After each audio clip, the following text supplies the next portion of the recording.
The sun rose over the peaceful village of Nyalanga, nestled between rolling hills and vast savannas.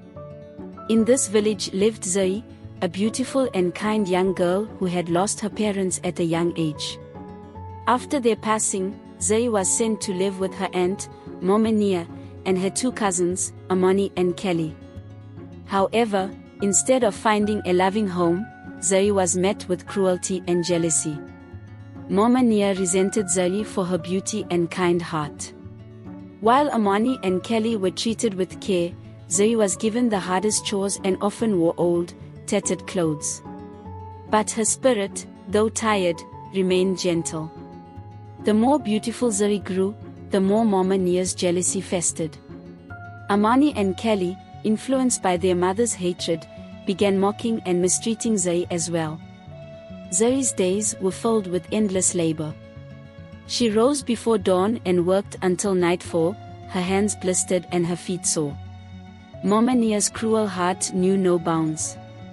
Every mistake, no matter how small, became a reason for punishment. But Zai endured it all, quietly and with grace. At night, when she was alone, she would cry softly, dreaming of a better life. She would sometimes sneak away to the nearby forest to sit by the river, finding peace in nature as she sang songs of hope. One day, an old village offers Zai a piece of fruit and a kind word. It's the first act of kindness Zai has received in a long time, being a reminder that the darkness of her world, there were still moments of kindness. The old woman's simple act reminded Zai that not all hearts were filled with cruelty. Zai sneaks away from her aunt's compound to the nearby riverbank, her secret place of solace.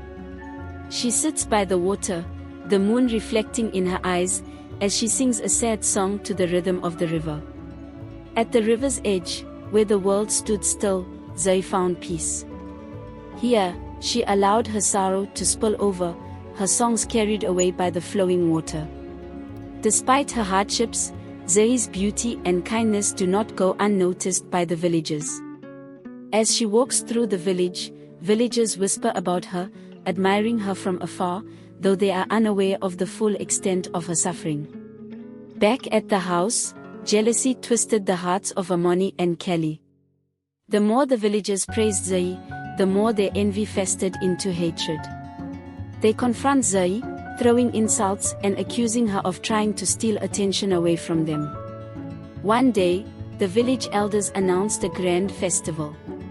The village would gather to celebrate, and the most beautiful and graceful maiden would be crowned the festival queen.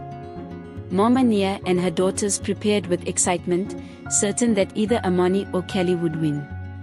However, whispers spread among the villagers that Zai's beauty far surpassed her cousins, fueling Momania's and her daughters' jealousy. Fearing that Zai might outshine her daughters, Momania hatched a cruel plan. On the morning of the festival, she and her daughters locked Zai in a storage hut, ensuring that she couldn't attend. As the festival began, Zai sat alone in the dark, her heart breaking. The music and laughter from the village reached her ears, reminding her of the joy she was missing. Just when all hope seemed lost, an old woman appeared at the door of the storage hut. She was known in the village as a wise elder, though she rarely spoke to anyone. The old woman unlocked the door and told Zai that she deserved to be at the festival. She handed Zai a beautiful dress and a pair of golden sandals, her eyes filled with kindness. Zai, with the help of the old woman, transformed into a radiant beauty. She looked in the mirror and hardly recognized herself.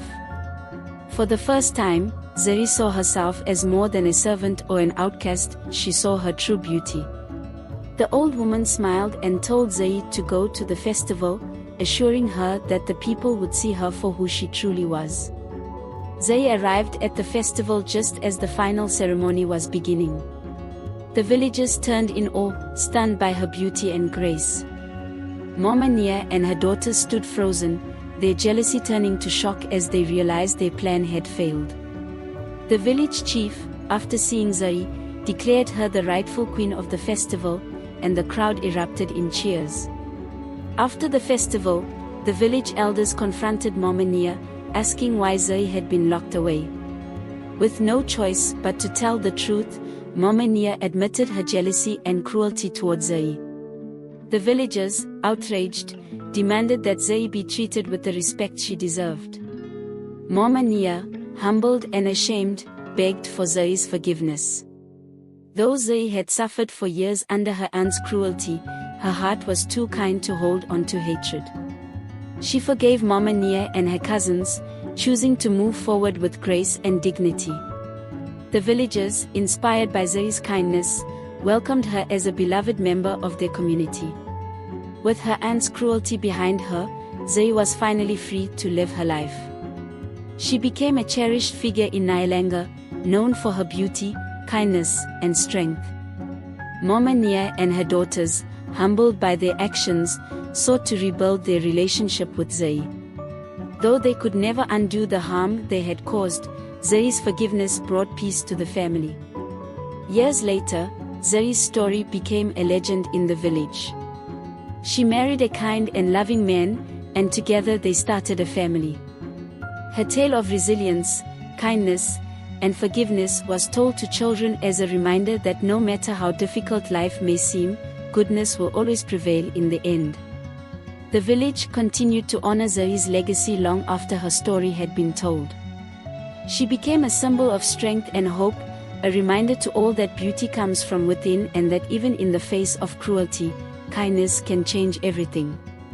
The village prospered, and Zay's light shone brightly for generations to come. Thank you for joining us on this enchanting journey through the rich tapestry of African folklore.